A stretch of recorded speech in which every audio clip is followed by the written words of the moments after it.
కానీ మీరందరూ చూస్తున్నారు, మొన్న లక్ష్మణ్ కుమార్ గారు వారు ఎవరో వారికి బట్కాయించి వారికి ఏదో విషయం నింపి కావాలని నా మీద విమర్శలు చేస్తారు. అది కూడా మాలా జాతికి చెందినవని చెప్పి విమర్శలు చేయడం జరిగింది. అక్కడ అందరు చూస్తున్నారు, టీవీలో చూస్తున్నారు, అందరు చూస్తున్నారు. నేను నా ఫోన్ చూసుకుంటున్నాను. నేను ఎక్కడ కూడా ఎవరు ఏం చెప్పినా నేను వినలేదు. కానీ కావాలని నేను దళితుడు ఉన్నాడు, నా వారి పైన విమర్శలు చేసినప్పుడు ఎందుకు నువ్వు మాట్లాడలేదని చెప్పి పబ్లిక్లో ప్రెస్లో ఇవ్వడము ఎందుకంటే జూబ్లీ హిల్స్ గెలిచే పరిస్థితిలో వచ్చింది. అందరు కూడా అనుకున్నారు కాంగ్రెస్ పార్టీ అక్కడ 12% నెగిటివ్ ఉండే, ఇప్పుడు 5 నేను అక్కడ ఇన్ఛార్జ్ మినిస్టర్గా అయిన తర్వాత అది 5% పాజిటివ్ తీసుకొచ్చినాను. అయితే కొన్ని ఉంటాయి, జెలసీస్ ఉంటాయి, కానీ వీరికి మంచి పేరు వస్తుందని చెప్పి కావాలని అర్థం లేని విమర్శలు చేయడం జరిగింది. నేను అసలు ఆ మీటింగ్లో ఉన్నాను, నాకు ఓర్చుకోలేక వెళ్ళిపోతున్నానని లక్ష్మణ్ కుమార్ గారు చెప్పారు. నేను ఆ మీటింగ్ అటెండ్ చేస్తాను. ఆ మీటింగ్ తర్వాత ఇంకొక మీటింగ్ పోయినాం ఇద్దరం, టిమ్రీస్ మీటింగ్. దాంట్లో ఇద్దరం పక్కనే కూర్చున్నాం. కూర్చొని నేను కూడా చెప్పినాను, మంత్రి గారు చాలా మంచిగా పనిచేస్తున్నారని చెప్పి ఆ మీటింగ్లో చెప్పినాను. కానీ నా మీద ఎందుకు విమర్శలు చేసినాడో నాకు అర్థం కాలేదు. ఆయన అది కూడా చెప్తున్నాడు, అరే నేను మాదిగా కులం అని చెప్పి వెళ్ళిపోతున్నాడని. అంటే ఈ తప్పుడు ప్రచారం ఎందుకు చేయాలి? నేను ఉన్నాను అక్కడ, అందరు చూస్తున్నారు, టీవీలలో చూస్తున్నారు, అన్ని మీటింగ్లలో నేను కలిసి పనిచేస్తాను.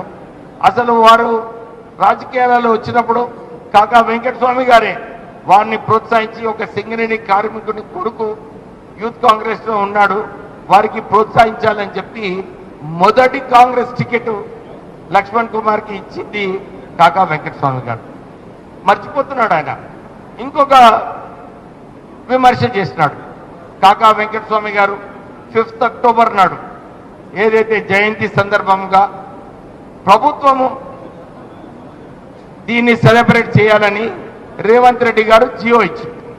దాని ప్రకారంగానే బర్త్డే సెలబ్రేషన్ కార్డు ప్రింట్ చేస్తాను. అది కల్చర్ డిపార్ట్మెంట్ కార్డు ప్రింట్ చేస్తాను. దాంట్లో ఎవరెవరు సంబంధం ఉందో వాళ్ళ పేర్లే ఇవ్వడం జరిగింది.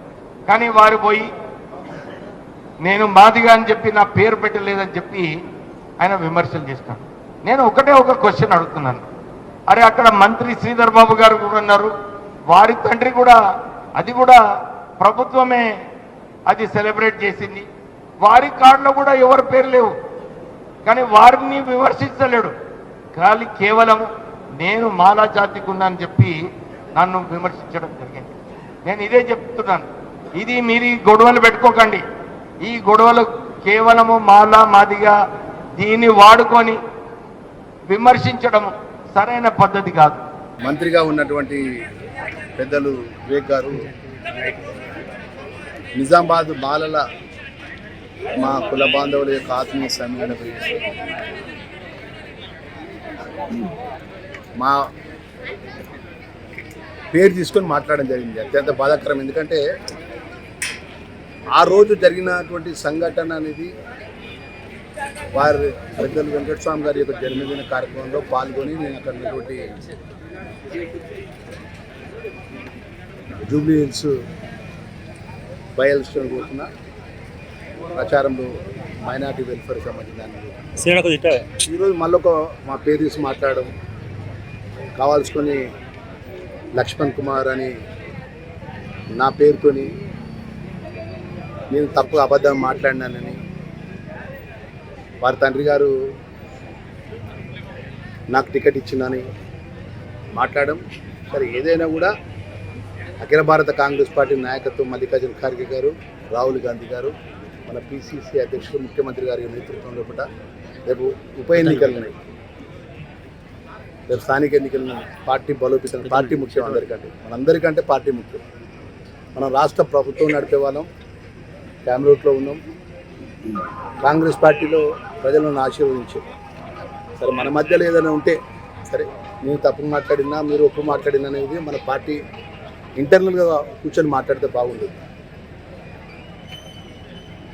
ఏదేమైనా కూడా డాక్టర్ వివేక్ గారి యొక్క విఘ్నతకు, ఆయన మర్యాదకు, ఆయన గౌరవానికి వదిలిపెడుతున్నా తప్ప నేను దీంట్లో ఏం మాట్లాడదలుచుకోలేదు. ఎందుకంటే పార్టీ లైన్ కట్టుబడినట్టు ఒకటే పార్టీ నమ్ముకొని, ఒకటే జెండాను నమ్ముకొని ఈ స్థాయికి వచ్చినట్టు సామాన్య కార్యకర్తలు రాష్ట్ర క్యాబినెట్లో ఉన్న పార్టీ ముఖ్యం కాబట్టి పార్టీ లైన్ దాటిపోయేది లేదు. వారి విఘ్నతకే, వారి మర్యాదకే ఈ అంశాన్ని, వారి నిజామాబాద్లో మాట్లాడిన అంశాన్ని వారి యొక్క మర్యాదకే, వారి విఘ్నతకే వదిలిపెడతాను.